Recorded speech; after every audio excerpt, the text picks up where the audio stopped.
Hi everyone, welcome to another podcast from Teacher Joseph. Today I want to tell you a story about my ancestor Maggie McTaggart, who lived in southwest Scotland in 1920. Maggie was just 16 years old when this story takes place. She came from a lively, hard-working family, one of 11 children. Her father worked long hours in the steelworks, and her mother stayed at home, looking after the younger ones, cooking, cleaning, sewing, and somehow keeping everything running. Life wasn't easy for Maggie, but it was full of energy. The small stone house stood at the edge of town, close enough to the railway tracks that you could hear the trains rattling past at all hours. Inside it was always noisy. Children shouting, babies crying, pots banging, someone always rushing in or out. But there was warmth too, a sense that no matter how little they had each other. Maggie herself was bright and full of life. She had a quick smile, a love of singing, and a fierce determination to make the best of whatever came her way. Like many girls her age, she had started working young, not in the mills like some of her friends, but in a small bakery on the high street. Every morning before sunrise, she would tie back her hair, pull on her apron, and walk into town with the smell of fresh bread already filling the air. The bakery was a busy place, especially in the early hours, and Maggie worked hard. She learned to knead dough quickly, to pack up loaves without squashing them, and to deal with all sorts of customers, from grumpy old men to tired mothers with crying children clinging to their skirts. But Maggie didn't mind the hard work. She liked being busy, and she liked knowing she was helping her family. Every Saturday she handed over most of her wages to her mother, keeping just a few pennies for herself, enough to buy a second-hand book now and then, or a bright ribbon for her hair.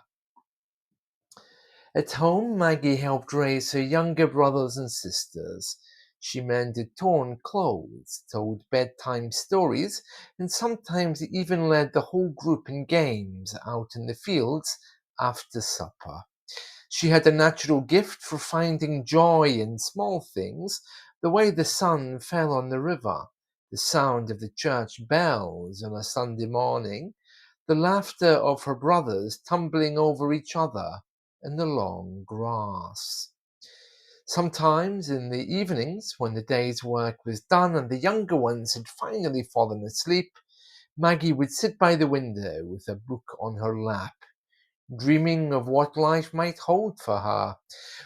Maybe one day she would save enough money to travel, not far, perhaps just to Glasgow or Edinburgh, and see the world beyond the grey streets of her hometown. But Maggie wasn't unhappy. She loved her family fiercely, and she loved the life she knew. There was music in her world, real music played on battered fiddles and old pianos at dances in the village hall.